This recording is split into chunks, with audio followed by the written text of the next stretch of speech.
Every year in baseball, teams start out 0-0. They spend the whole regular season trying to get to the playoffs. Now that we're at the end of the season and making the playoffs, the whole dynamic of the team changes. Getting through 162 games is a long season, but the playoffs make it worth it. Can the Royals do anything in the playoffs?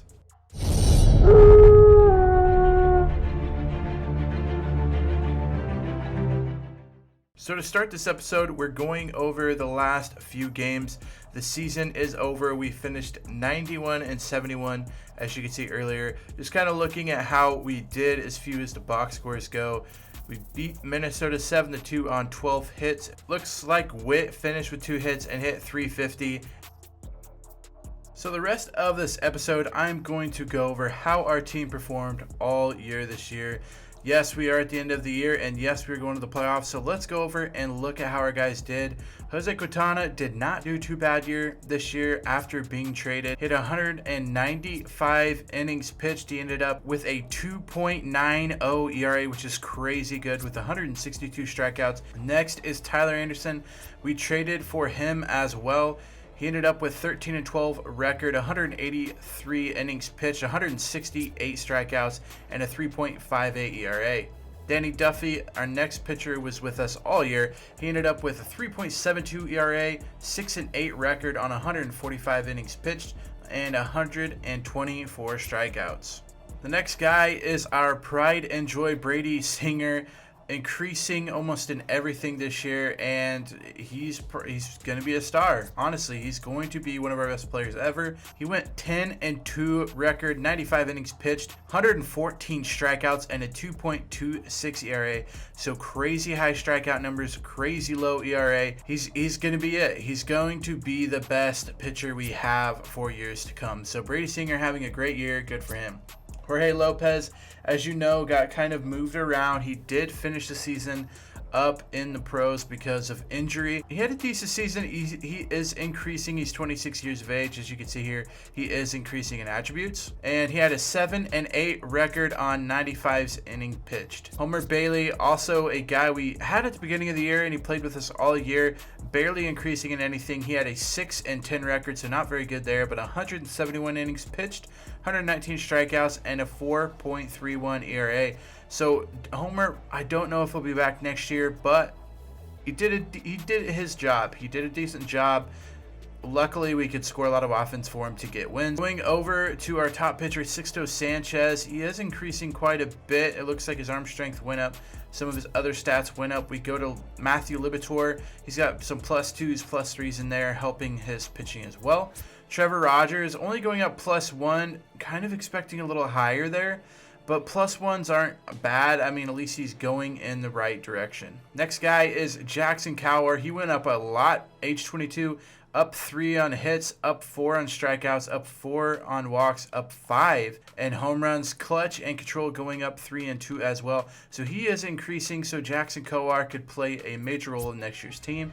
Shane Baz, our number 1 recruit, going up +6 in the strikeout, +1 in walks, and a +1 around the board. Our next guy up is Chris Bubick. Went up pretty good. 3s in home run and strikeout, 2s and walks, 1 in home run. So he's increasing, still 21 years of age. He did have a dislocated shoulder at the end of the year, but he's showing up pretty well, increasing in our starting. Foster Griffin went up quite a bit as well, age 23, so he's getting to the age where he needs to be close to being called up to the majors.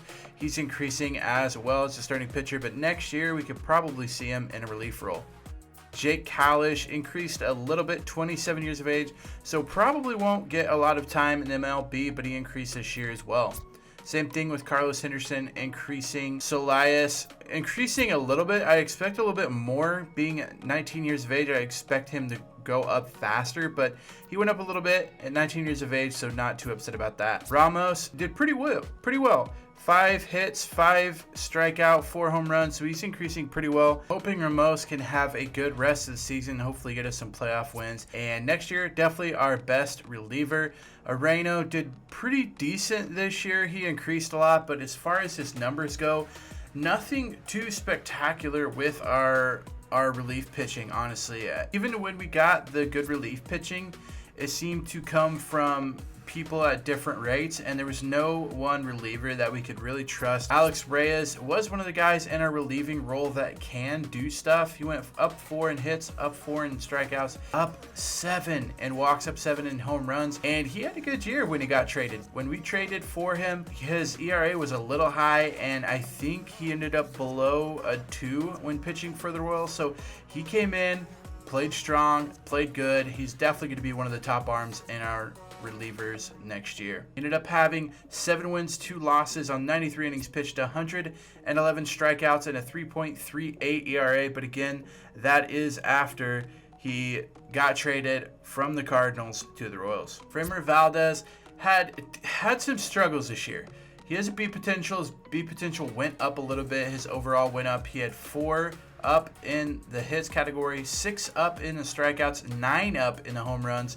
But he struggled a little bit this year. He struggled. I mean, when we got him, he struggled. He's going to be good next year. I think he had 104 strikeouts and 104 innings pitched, and that ERA was actually pretty low, 2.76.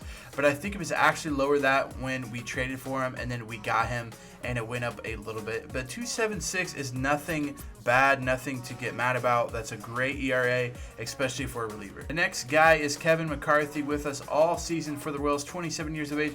He increased quite a bit. His overall went up a tad as well. His stats weren't bad for being 27 and for being a guy in our bullpen the whole year. You know, our bullpen really struggled throughout the year. So not bad from him. Up 5 in hits, up 4 in strikeouts, up 3 in walks, up 3 in home runs, and 2s in clutch and control. He was at the end of that bullpen, and his ERA was decently slow, so we're happy with that. He had a 2.63 ERA in 27 innings pitched, so he did not pitch a lot, but when he did, the ERA was low.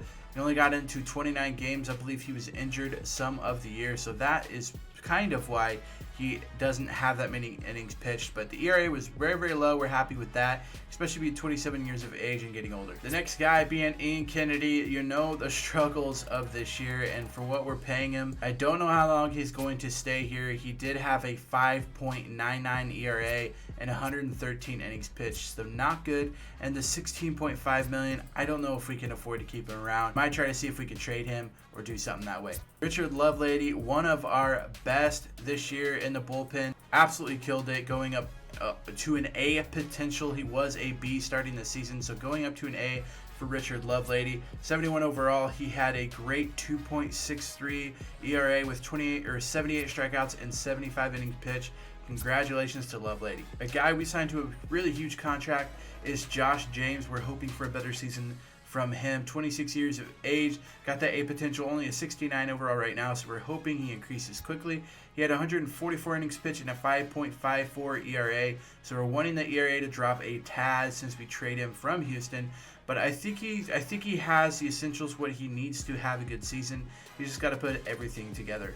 Glenn Sparkman didn't do too much for us this year. You can see he is increasing as well at 26 years of age. He didn't really get to the majors this year, so no statistics on him, but he did pretty decent down in AAA. Kyle Zimmer, down in AAA all year. He increased a little bit up to 64 overall. Lennox, a C potential, 61 overall. You can see he increased 2s and 3s around, a couple of 1s, but he did not pitch for the major league team this year. So definitely wanting these players to increase, and on AAA and AA, that's exactly what they need to be doing. Tyler Johnson, one of our young guys we traded for, wanting him to get better, wanting him to be a lot better. 23 years, as you can see here, he increased 4s and 5s, so that's a good thing for him. He was in AAA and AA all year. John Perrin, I think he was in AA all year. He increased a little bit, but nothing too crazy. The last reliever I want to talk about is Ian Hamilton, that B potential. We traded for him as well. He increased a bunch. +5 in hits, +3 in strikeouts, +4 in walks, +5 in home runs. So he increased pretty well. He's got what it takes to make it to the next level, but he played on AA all year. Jake Newberry not doing too bad, +4s and +5s in a bunch of pitching categories. He played mostly in AA, but 24 years of age. If he keeps increasing this way, he's got that B potential. We could definitely see him in the majors soon. Jordan Hicks, as you can see, +3, +1, +1, but that is, I mean, that's crazy good for what he is now. He's already a 94, 22 years of age. I honestly think he is our best player, and I will try to keep him around for as many years as we possibly can because he is crazy good. So we want to keep him. We traded for him. We gave up a lot for him. So we're hoping he pans out through the rest of his career because I think he's going to be a Royals, or at least on the Royals, the rest of his career. Looking at his stats, he had 17 saves in just a few games with the Royals. He had 61 innings pitched, 64 strikeouts, 2.49 ERA. So crazy low ERA for even a save guy. So we're glad we have a great guy with Jordan Hicks. We did sign him to that huge contract, so he's getting paid about $4 million for the next couple of years, so we're hoping we can keep him around as a Royal. Zach Birdie did not do too bad. He did come to the Royals and really struggle at the closer role, so we ended up going out and getting Hicks. But down in the minors, he was doing great. He increased quite a bit. Same with Josh Stommett. Same thing. They're increasing. They're getting better. They are both young, so we're hopefully going to see them more in the majors soon. If you guys liked this episode, make sure you give it a big thumbs up. Also, feel free to hit that red subscribe button. The next episode you will be watching will be all the fielders, and this one we just did how the pitchers did for the year. The next episode coming out soon will be how our fielders did and what it looks like going into playoffs. Till next time, Slacker out.